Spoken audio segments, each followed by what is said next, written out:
पर हमने combination of sales की बात करी थी बेटा। आज हम लोग बात करेंगे कॉम्बिनेशन ऑफ रजिस्टर्स की and then we come to the Kirchhoff's rule, जो यहाँ पर एक इम्पॉर्टेंट टॉपिक है आपका किरचॉफ्स रूल, वहाँ पर बात करेंगे। तो सबसे पहली बात आती है combination of registers. No doubt अगर हम इस साल बोर्ड सिलेबस की बात करें तो कॉम्बिनेशन ऑफ रजिस्टर्स इस बार बोर्ड सिलेबस से आउट हो गया है। वहाँ पर मेंशन है करंट इलेक्ट्रिसिटी में से एक ही दो टॉपिक बेटा निकाले गए, उनमें से कॉम्बिनेशन ऑफ रजिस्टर्स एक है। लेकिन पढ़ना इसलिए जरूरी है क्योंकि इसके बेसिक कंसेप्ट आगे चल के बहुत यूज होगा। और दूसरी बात, सर्किट के मेजर कंसेप्ट आप सीख चुके हैं। कैपेसिटर में सारे कंसेप्ट वही यहाँ पर भी इस्तेमाल होते हैं, चाहे वो शॉर्टिंग हो, चाहे ओपन सर्किट हो, चाहे आपका इनफाइनाइट सीरीज हो, चाहे आपकी शॉर्टिंग हो, सब कुछ वैसे ही इस्तेमाल यहाँ पर होना है। तो आते हैं, सबसे पहले बात करते हैं सीरीज कॉम्बिनेशन में। क्लास 10th में भी आप लोगों ने इसको पढ़ा था, डिराइव किया था, सीरीज कॉम्बिनेशन। जब भी हम रजिस्टर्स को एंड टू एंड कनेक्ट करते हैं from one register to another register between the two terminals, then they are said to be combined in series. ये बेटा टर्मिनल ए है, मान लीजिए ये रजिस्टर, इसका रेजिस्टेंस R1 है। एक दूसरा रजिस्टर यहाँ पर कनेक्ट कर दिया बेटा, इसका रेजिस्टेंस R2 है। एक तीसरा रजिस्टर हमने यहाँ से कनेक्ट कर दिया और इसका रेजिस्टेंस R3 है। ये आपका टर्मिनल A है and this will be the terminal B।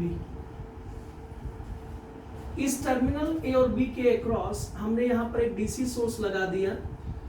There will be DC source and DC source is of V volt। इसको डिवाइड कर दिए, ये A से C है और ये C to D। Series combination में हमें जानते हैं कि जो करंट होगी, the current through out the circuit will be the same. मान लीजिए ये DC सोर्स यहाँ पर करंट I डिस्चार्ज कर रहा है, it discharges the current I, then this current I will be same throughout the combination of the resistor। यहाँ पर throughout जो करंट आपकी रहेगी, the current will be the same। ये करंट है। मैंने कहा बेटा इस A और C के अक्रॉस जो भी ये वोल्टेज V है, ये वोल्टेज डिवाइड होगा amongst R1, R2 and the R3। मैंने कहा R1 के अक्रॉस जो पोटेंशियल ड्रॉप हुआ वो V1 है, या सिंपली ये कह दें इस A और C के बीच का जो पोटेंशियल डिफरेंस है, वो पोटेंशियल ड्रॉप जो हुआ A और C के बीच में, वो V1 है। R2 के क्रॉस या कहते हैं C और D के क्रॉस ये V2 है और यहाँ पर ये V3 है। पोटेंशियल एक स्केलर क्वांटिटी है।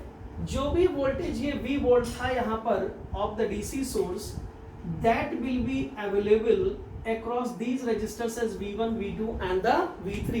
मीन्स सिंपली हम ये कह सकते हैं कि A और B के बीच में जो वोल्टेज सप्लाई कौन कर रहा है, ये कर रहा है। और this V is equal to V1 plus V2 plus V3। अब देखो बेटा, अगर हम V1 को चाहें तो करंट I है, रजिस्टर R1 है, B can write it I into R1, इसको I इंटू R1 लिख सकते हैं। अगर हम V2 को चाहें तो V2 can be written as I into R2, और अगर हम V3 को चाहें तो V3 can be written as I into R3। अब अगर मैं कह दूं कि इन तीनों रजिस्टर इक्विवेलेंट निकालना है, means all the three registers are replaced by the one register. मैंने कहा कि इसी टर्मिनल A और B के बीच में हमको इन तीनों रजिस्टर्स को एक रजिस्टर से रिप्लेस करना है। तो अगर सेम डीसी सोर्स सप्लाई करने पर जो पोटेंशियल डिफरेंस डेवलप किया है यहाँ पर जो A और B के बीच में, वही पोटेंशियल डिफरेंस इस अकेले रजिस्टर के अक्रॉस भी डेवलप करता। जितनी करंट यहाँ पर फ्लो कर रही है वही करंट यहाँ पर भी फ्लो करती, और A और B के बीच में जितना पोटेंशियल ड्रॉप इन तीनों में मिल के हो रहा है, उतना पोटेंशियल ड्रॉप इस रेजिस्टेंस में अकेले होता। ए और बी के बीच में जितना पोटेंशियल ड्रॉप इन तीनों में मिल के हो रहा, उतना पोटेंशियल ड्रॉप यहाँ पर अकेले होता बेटा। तो ये जो रजिस्टर है ये इन तीनों का कहलाता equivalent, this will be the equivalent resistance. और यहां पर अगर इक्विवेलेंट के लिए आप लिखते तो you can write it I into R equivalent. This implies that I into R equivalent equals to I आप कॉमन ले लीजिए, ये आपका आ गया R1 plus R2 plus R3, I और I यहाँ से कैंसिल हो गए and in this way you are getting R equivalent equals to series combination में जो इक्विवेलेंट रेजिस्टेंस होगा that will be equals to R1 plus R2 plus R3. This is the equivalent resistance. आप देखो यहाँ पर आप देख सकते हैं कि कॉम्बिनेशन का इक्विवेलेंट निकालते समय लीनियर सम है, और जब भी आप सीधे सीधे रेजिस्टर्स का सम करेंगे बट ऑब्वियस है आप मैक्सिमम वैल्यू पाएंगे। मींस अगर मुझसे कोई कह दिया जाए गिवन रेजिस्टर्स हैं, इनको कंबाइन करके आप एक मैक्सिमम रेजिस्टेंस को जनरेट करिए, तो हम सारे रेजिस्टर्स को किस में कनेक्ट कर देंगे, सीरीज में कनेक्ट कर देंगे and then we will get the maximum value of the resistance. अब आप देखिएगा बेटा, ये तो पहला पॉइंट रहा यहाँ पर। इस पहले पॉइंट में ये बात रही the voltage will be divided across the register and the current will B same through out the register. Second point में यहाँ पर देखते हैं ये जो R इक्विवेलेंट की यहाँ पर वैल्यू मिली है, this R equivalent must be greater than, but obvious maximum है तो it is greater then R1 also, it is greater then R2 also, it is greater then R3 also. ये कोई नई बात नहीं, एक सिंपल सी बात कह दी। थर्ड पॉइंट पर आइए, डिवाइड कौन हो रहा है, वोल्टेज। चलो देखते हैं वोल्टेज कैसे डिवाइड होते हैं। अगर हम यहाँ पर V1 is to V2 is to V3 को देखें बेटा, V1 is to V2 is to V3 अगर हम देखें, फ्लाइट मोड पे करना पड़ेगा यार इसको। एक मिनट बेटा वेट करिएगा, ये लोग कॉल कर देते हैं फिर मेरे लिए दिक्कत हो जाती है। नो इंटरकनेक्शन बता रहा है।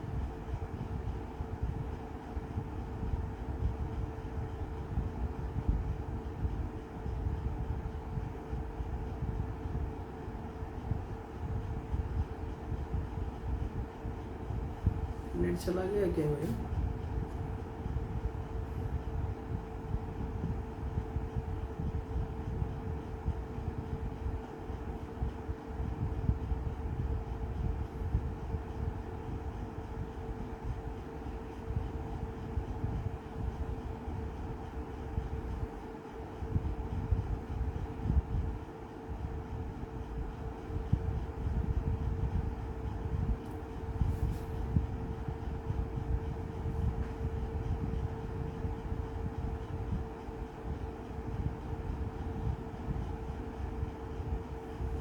मेरी आवाज मिल रही बेटा आप लोगों को? Okay, just a minute.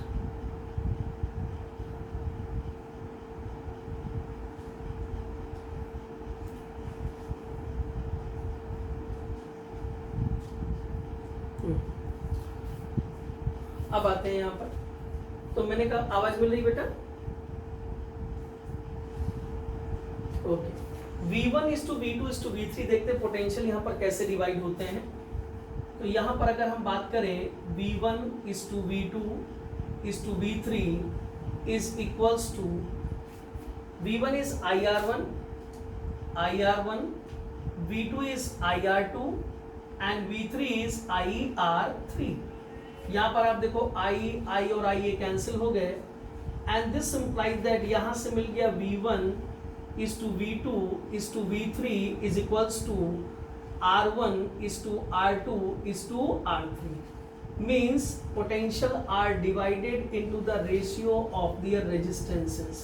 जिसका जितना हाई रेजिस्टेंस होगा पोटेंशियल ड्रॉप उस रेजिस्टर के अक्रॉस उतना ज्यादा होगा इन द सीरीज कॉम्बिनेशन। अब बताते हैं यहाँ पर आपको पोटेंशियल डिवीजन रूल सिखाते हैं बेटा कि अगर हमें पोटेंशियल को डिवाइड करना हो, मान लो मैं ये कह दूं find the potential drop across the register R1, या अक्रॉस R2 या अक्रॉस R3, तो कैसे निकालेंगे? ऐसा ही कैपेसिटर में भी आपको सिखाया था चार्ज निकालना, वैसे यहाँ देखिए आपको वोल्टेज निकालना सिखाते हैं। V1 इज इक्वल्स टू, जिस रजिस्टर के अक्रॉस चाहिए वोल्टेज वो न्यूमरेटर में रेशियो और प्रोपोर्शन से ये फॉर्मूला डायरेक्ट निकाल रहा हूँ, इसको एज ए डायरेक्ट आप इस्तेमाल करेंगे। और जिनके साथ वो सीरीज कॉम्बिनेशन में, उनका series combination R1 plus R2 plus R3 multiplied by total voltage. A और बी के बीच में जितना वोल्टेज है वो V है। V का जो इतना फ्रैक्शन है, this much fraction of V will be available as V1 across the resistance R1। V का इतना फ्रैक्शन इस A और C के अक्रॉस पोटेंशियल ड्रॉप होगा। सिमिलरली अगर हम V2 निकाले बेटा, V2 रेजिस्टेंस जिसके अक्रॉस पोटेंशियल ड्रॉप चाहिए R2 divided by R1 plus R2 plus R3 multiplied by voltage, this much will be fraction, जो V का इतना फ्रैक्शन होगा वो V2 होगा। एंड सिमिलरली V3 की बात करें तो R3 divided by R1 plus R2 plus R3 multiplied by V, और ये तो इतना फ्रैक्शन जो होगा वो V3 होगा। तो this is the V1, V2 and the V3। I hope कि सीरीज कॉम्बिनेशन में आपको कोई डाउट नहीं होगा। जब आप पोटेंशियल डिवाइड करते हैं तो ये ब्रह्मास्त्र की तरह इस्तेमाल करिए, डायरेक्ट रिलेशन निकालिए और सीरीज कॉम्बिनेशन में जिस रजिस्टर के अक्रॉस आपको चाहिए पोटेंशियल ड्रॉप, उसके अक्रॉस आप पोटेंशियल ड्रॉप निकाल सकते हैं। It is clear to all of you? Now, next we come to the parallel combination of resistors. Parallel combination of the resistors देखते हैं। पैरेलल में कंपोनेंट का कनेक्ट होने का मतलब, हमारे बच्चे अभी तक इतना सर्किट पढ़ चुके हैं कि वो जान चुके हैं कि parallel combination means when the circuit having the connected between the common terminals. तो देखते हैं parallel combination of this registers. Parallel combination,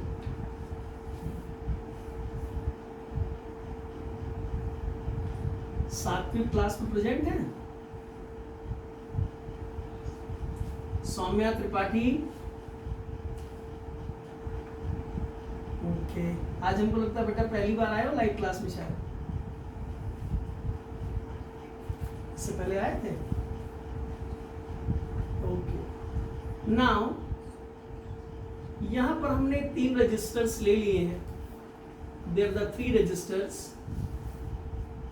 और इनको हमने कॉमन टर्मिनल्स ए और बी के बीच में, ये टर्मिनल ए बेटा और ये टर्मिनल बी है, इनके बीच में हमने कनेक्ट कर दिया है।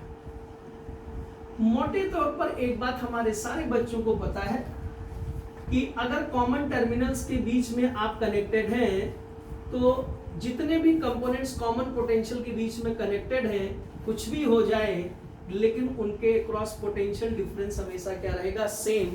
जो पोटेंशियल डिफरेंस रहेगा उनके एंड के cross, that will be the same. Means इस रजिस्टर R1 के क्रॉस भी वही पोटेंशियल डिफरेंस होगा, वही R2 के क्रॉस होगा, वही R3 के क्रॉस होगा, because all are connected between the A and B। और VA माइनस VB को देखा जाए तो कितना है? V वोल्ट है। मींस इन तीनों रजिस्टर के अक्रॉस वोल्टेज क्या रहेगा? सेम। मींस पैरेलल कॉम्बिनेशन में पहली आउटलाइन कि the voltage across the each register will be the same. अब बताती है, मान लीजिए बेटा ये करंट I डिस्चार्ज कर रहा है डीसी सोर्स, ये करंट I आ रही है, this is the current I। According to the resistance जो इनकी वैल्यू है, बट ऑब्वियस है जहां रेजिस्टेंस ज्यादा होगा वहां करंट कम जाएगी, और अभी ये प्रूफ करके भी मैं दिखा दूंगा। और जहां पर रेजिस्टेंस कम होगा कंपैरेटिवली वहां पर करंट ज्यादा जाएगी। मींस जो करंट I यहाँ पर I वो डिवाइड हो गई इन तीनों रेजिस्टेंस में as I1, I2 and I3। ये यहां से करंट I1 आ रही है, ये करंट I2 आ रही है, ये करंट I3 आ रही है, फिर तीनों करंट यहां पर ऐड हो गई, एंड फाइनली ये करंट I आपके सर्किट में फ्लो कर देगी। तो पैरेलल कॉम्बिनेशन में पहली बात ये हो गई कि voltage across each register will be the same and the current will be divided, और जो net current delivered by the DC source है I, it will be divided amongst registers as I1, I2 and I3, that is I equals to I1 plus I2 plus I3। अब देखो बेटा, अगर हम यहाँ पर I1 की वैल्यू निकालें तो V is equal to I R, I is equal to V by R. तो वोल्टेज सबके अक्रॉस कितना है, V वोल्ट है, that is V divided by R1, resistance R1 है, it will be V divided by R1। Similarly बेटा I2 निकाले तो it will be V divided by R2। इसी तरीके से बेटा अगर हम I3 निकालें तो it will be V divided by R3। ये तो इंडिविजुअल रजिस्टर्स में करंट हो गए। अब अगर मैं कहूं कि A और B के बीच में सेम डीसी सोर्स के लिए मैं इनका इक्विवेलेंट मैं चाहता हूं, तो मैंने कहा all the 3 registers are replaced by the 1 register A और B के बीच में। सेम वोल्ट का डीसी सोर्स लगा हुआ है, mean same potential difference A और बी के बीच में है।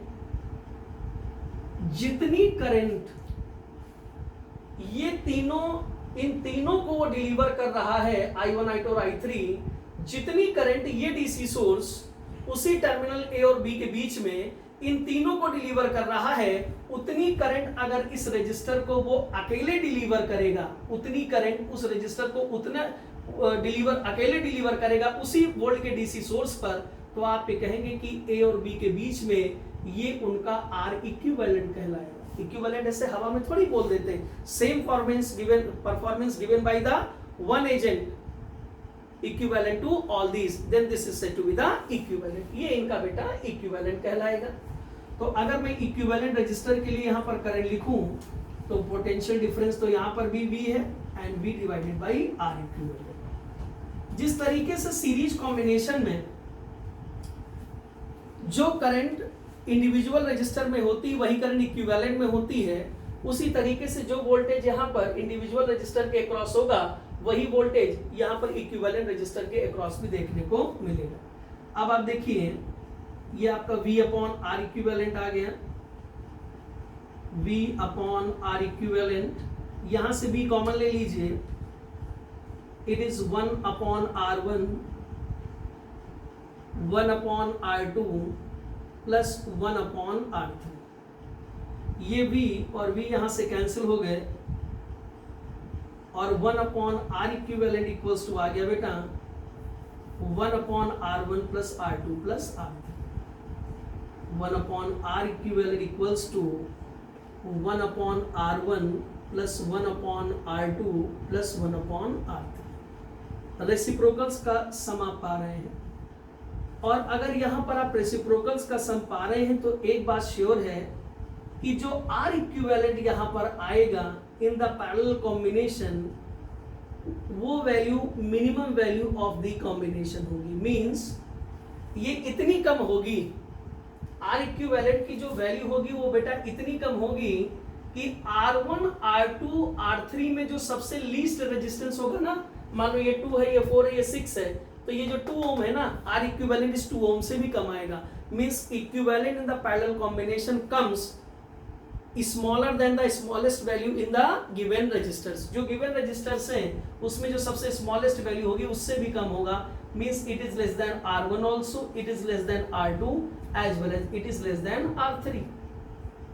तो ये बात रही आपकी कि जो R इक्विवेलेंट होगा वो आपको मिनिमम वैल्यू देगा। आते हैं थर्ड पॉइंट पर। यहां पर करंट डिवाइड हो रही है, देखते हैं करंट कैसे डिवाइड हो रही है। I1 is to I2 is to I3 is equals to, अगर I1 की बात करें तो I1 will be equals to V upon R1, I2 की बात करें तो it will be V upon R2, I3 की बात करें तो V upon R3, V and V cancel हो गया। This implies that I1 is to I2 is to I3 is equals to 1 upon R1 is to 1 upon R2 is to 1 upon R3। और मैंने बोला था ना, अभी प्रूफ कर दूंगा, जिसमें करंट, जिसका रेजिस्टेंस जितना ज्यादा उसमें करंट उतनी कम, क्योंकि I inversely proportional to R है। रेजिस्टेंस जहां पर जिस ब्रांच में ज्यादा उसमें करंट कम। और हमने आपको बताया भी है कि करंट हमेशा लीस्ट रेजिस्टेंस पाथ चाहते हैं, जहां रेजिस्टेंस जितना कम होगा करंट उतनी ज्यादा होगी। मान लीजिए इसमें से एक ब्रांच ऐसी होती जिसका रेजिस्टेंस 0 हो जाता, फिर किसी ब्रांच में करंट जाती ना, सारी वहीं पास कर जाती। तो करंट जहां पर रेजिस्टेंस जितना कम, करंट की वैल्यू उतनी ज्यादा। खैर, अब बात आते हैं करंट डिवीजन रूल सीखते हैं, कैसे करंट डिवाइड करेंगे, रेशियो और प्रोपोर्शन से आते हैं, डायरेक्ट फॉर्मूला निकालते हैं I1। जिस रजिस्टर के अक्रॉस करंट चाहिए उसका reciprocal 1/R1, 1/R1 plus 1/R2 plus 1/R3। इतना फ्रैक्शन किसका, जो करंट उनके कॉम्बिनेशन को डिलीवर हुई है, कितनी हुई है I, तो I का इतना fraction, this much fraction of I will be the value of I1। Similarly I2 की बात करें अगर हम I2, तो I2 will be equals to 1/R2 divided by 1/R1 बेटा plus 1/R2 plus 1/R3 multiplied by I। ये आपकी I2 हो गई। सिमिलरली अगर I3 की बात करी जाए, I3 की करंट थ्रू थर्ड रजिस्टर कितना होगा, तो I3 is equals to 1/R3 divided by 1/R1 plus 1/R2 plus 1/R3 multiplied by I। तो इस तरीके से हम करंट डिवीजन रूल से यहाँ पर I1, I2, IN, I3 के करंट को डिवाइड कर देंगे अमंग्स द ब्रांचेस। तो ये बात रही बेटा series combination of register and parallel combination of the register पर। अब यहाँ पर तुमसे मैं एक क्वेश्चन पूछने जा रहा हूँ, देखते कितने बच्चे हमको आंसर करेंगे। यहाँ पर एक क्वेश्चन है आपका, इसी में आप चाहे तो डिस्कशन लिख लें, जैसा भी चाहे। देखते कितने बच्चे मुझको आंसर करेंगे। 1 मिनट में आंसर करना भाई इसका।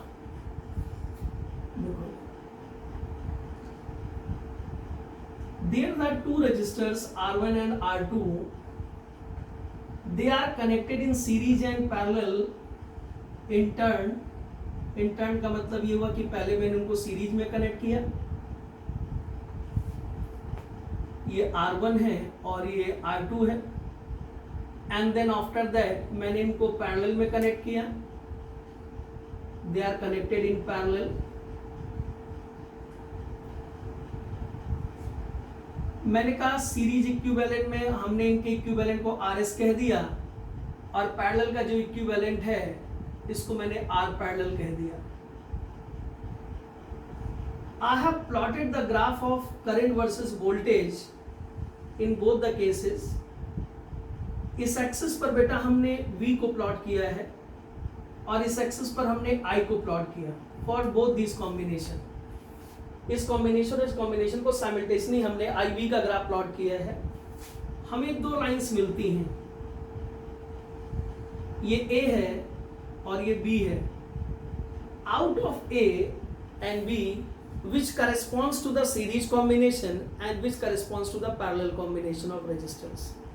आपको बताना है A और B में कौन सीरीज कॉम्बिनेशन की लाइन है और कौन सी line parallel combination of resistors के लिए है, ये आपको बताना है। ये एक ऐसा क्वेश्चन है जिसमें combination of resistors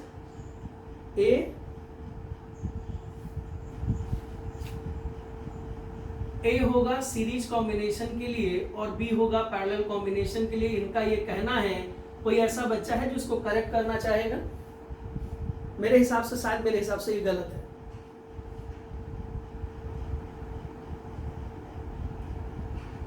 B series होगा, क्यों होगा ऐसा?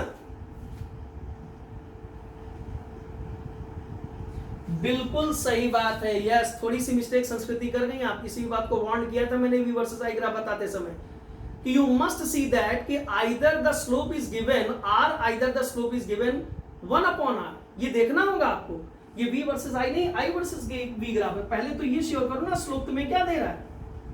Slope is equals to tan theta is equals to I/V। Current upon voltage है, ये बेटा रेसिप्रोकल ऑफ रेजिस्टेंस दे रहा है, it is the reciprocal of resistance. अब देखो, अगर मैं A के स्लोप को θ1 कह दूं, बोर्ड में आया हुआ क्वेश्चन है भाई ये, और B के स्लोप को θ2 कह दूं, आप देख सकते हो। आपको इतना टाइम नहीं लगाना, मैं तो समझाने के लिए इतना सॉल्व कर रहा हूं। θ1 इज ग्रेटर देन θ2, तो tan θ1 is greater than tan θ2। This implies that slope of A is greater than slope of B। Slope की वैल्यू हमें क्या दे रही है, 1/R दे रहा है। This implies that 1/RA is greater than 1/RB and this implies that you can say that resistance of B is greater than resistance of A. ये sure हो गया कि इस वाली लाइन का रेजिस्टेंस ज्यादा होगा और ए वाली लाइन का कम होगा। अब बात आती है कि ये ज्यादा ये कम, ये तय हो गया, ये रेजिस्टेंस ज्यादा लाइन है, ये लाइन कम रेजिस्टेंस की है। तुम बताओ सीरीज में ज्यादा रेजिस्टेंस पाते हो कि पैरेलल में? सीरीज में ज्यादा पाते हो, तो बट ऑब्वियस ये सीरीज कॉम्बिनेशन के लिए हो गया दैट इज RS, और ये पैरेलल कॉम्बिनेशन के लिए हो गया that is R parallel. So in this way you can locate that which one will correspond to the series combination and which one will correspond to the parallel combination of the resistor.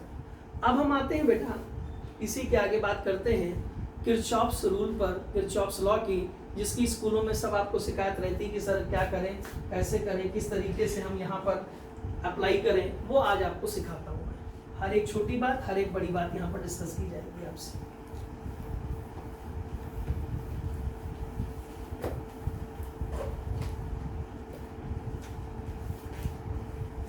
अच्छा, एक बात पूछना चाहता हूँ बेटा, अगर हम class की टाइमिंग्स आप लोगों की 5 to 6 कर दें, कोई दिक्कत तो नहीं है? बाकी बच्चे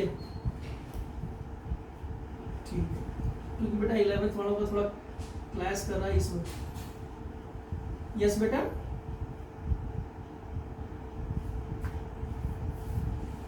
नहीं रेगुलर होंगी, अब जब तक करंट नहीं खत्म हो जाती रेगुलर होगा, ठीक है ना? बहुत डिले कर दिया।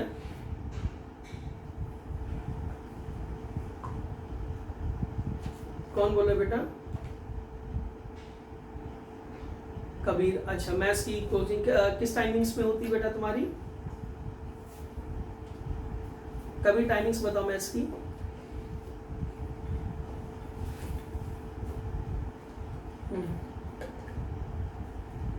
अच्छा, कोई दिक्कत नहीं, तो हम 5:30 कर लेंगे, ठीक है? 5:30 केमिस्ट्री किसकी है?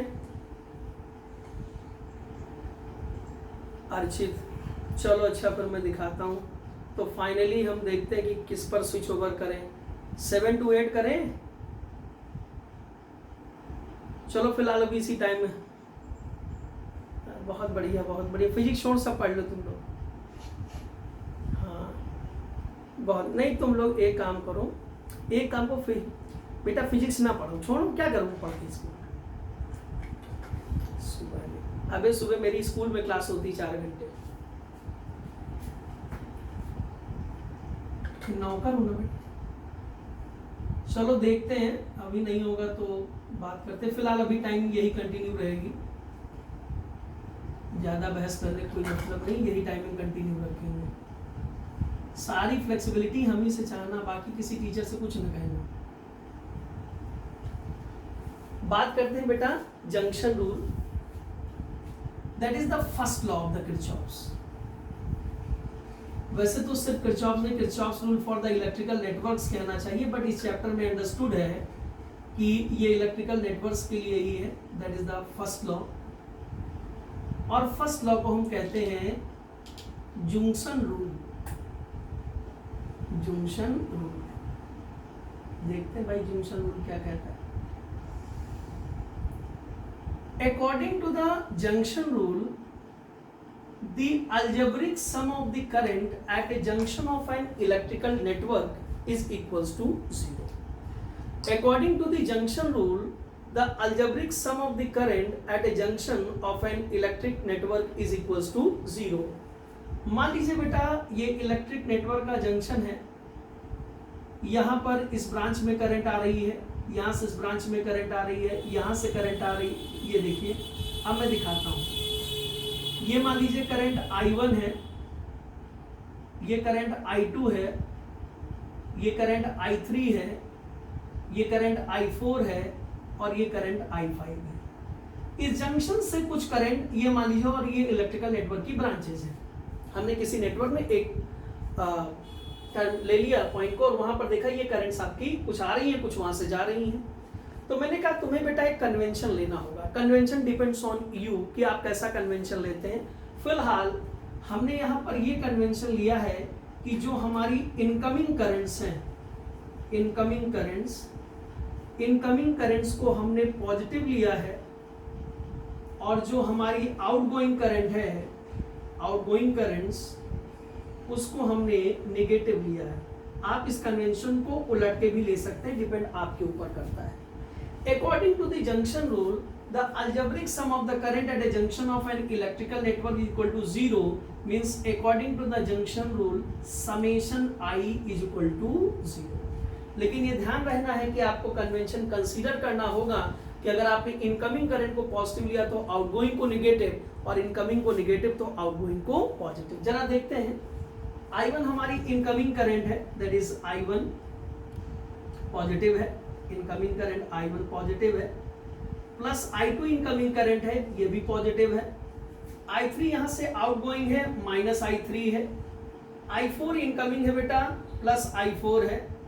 I5 आउटगोइंग है, माइनस I5 है, and that will be equals to 0। ये इक्वल्स टू 0 आ गया। अब यहां से एक कॉम्प्लीमेंट्री स्टेटमेंट निकल के आता, जरा वो देखना।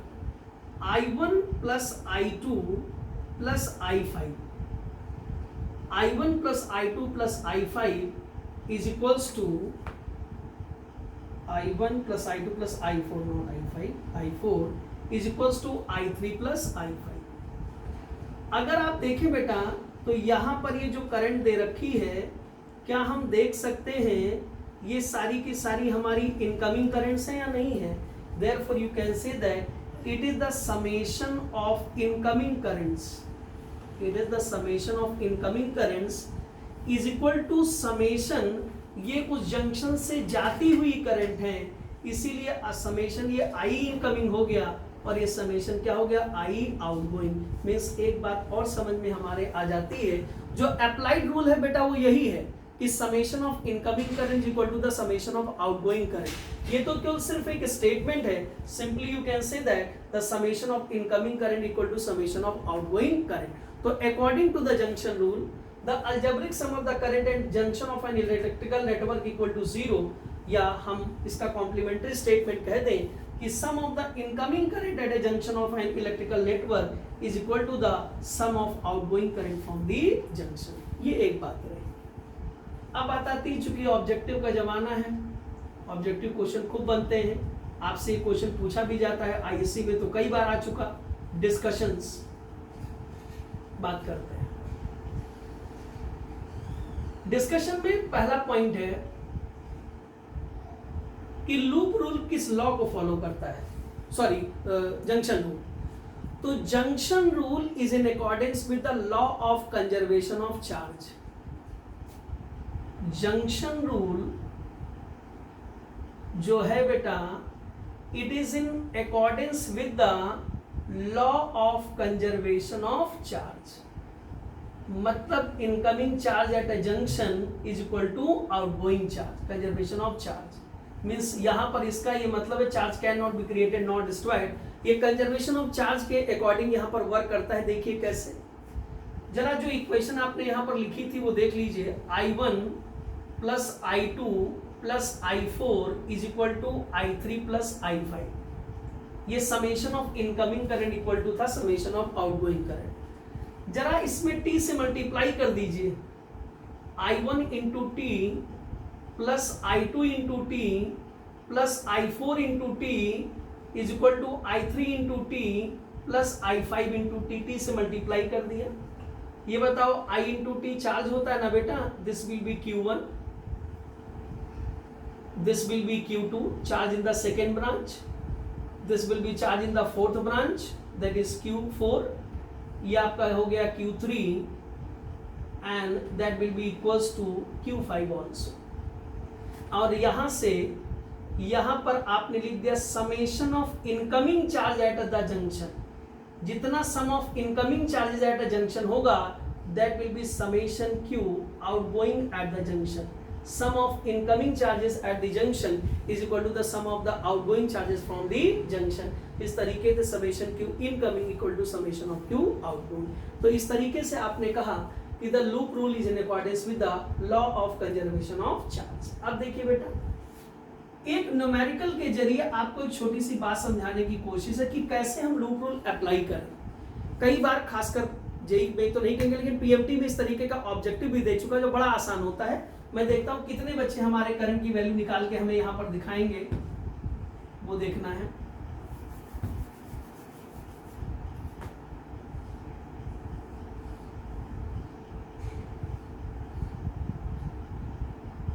टू एम्पियर है, ये 1 एम्पियर है, ये 4 एम्पियर है, ये आपकी 1 एम्पियर है, ये आपकी 2 एम्पियर है। यहां पर पहली करंट I1 है, ये अननोन है, ये करंट I2 है, ये अननोन है। इस जंक्शन पर ये करंट I3 इस ब्रांच में, ये अननोन है। यहां पर I4 है और ये अननोन है। आपको I1, I2, I3 और I4 की वैल्यू निकाल के आपको दिखानी है। You have to solve the value of the I, कि आप रिस्पेक्टिव आईज को सॉल्व करेंगे। तो क्या करेंगे बेटा, आपने देखा इस जंक्शन को, just look over this junction. यहां से जो करंट अननोन है, आपको कतई अपना कोई लॉजिक लगाने की जरूरत नहीं है।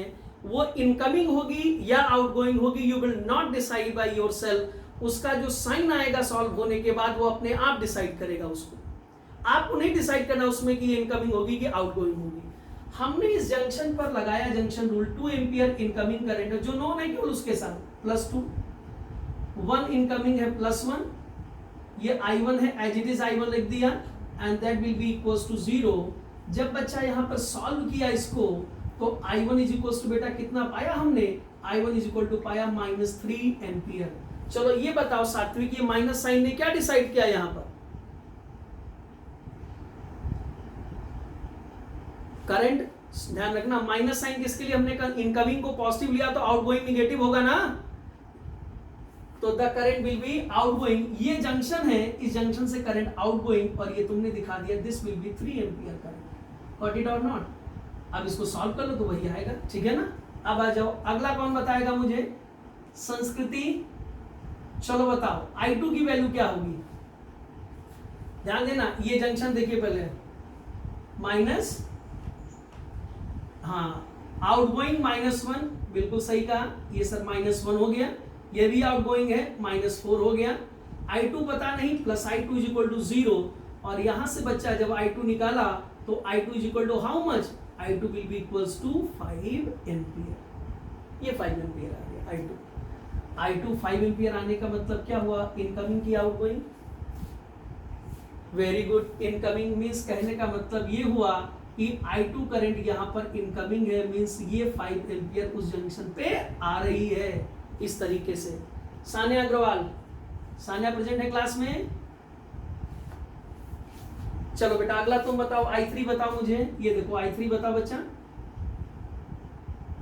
इक्वेशन बताओ। यस बेटा, +4 +1, ये भी इनकमिंग करंट, ये है ना, ये है तो I3 है। 4 इनकमिंग है, 1 इनकमिंग है, और I3 को as it is equal to 0। कितना आ गया I3, -5 एम्पियर। -5 एम्पियर का मतलब ये हुआ उस जंक्शन से करंट निकलती दिखेगी, और ये रहा जंक्शन करंट से आउटवर्ड्स, और ये आपने दिखा दिया, इट विल बी 5 एम्पियर। चलिए यहां पर चलो बतानिया तुम बताओ, I4 की वैल्यू क्या होगी, ये रहा जंक्शन, I4 की वैल्यू बताओ।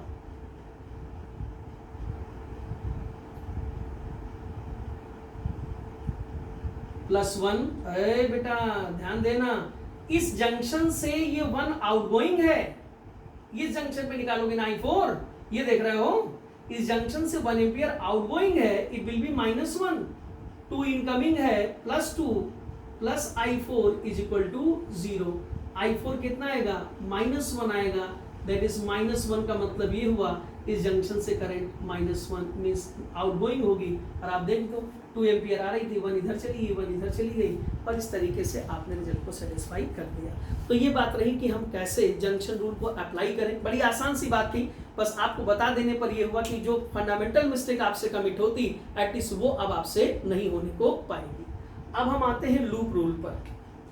The next one is the loop rule.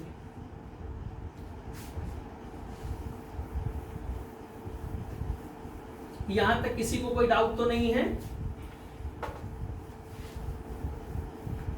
Okay, come to the group. Ashutosh present in the class? Okay, तुम्हारा टेस्ट कब है फिजिक्स का? कल है?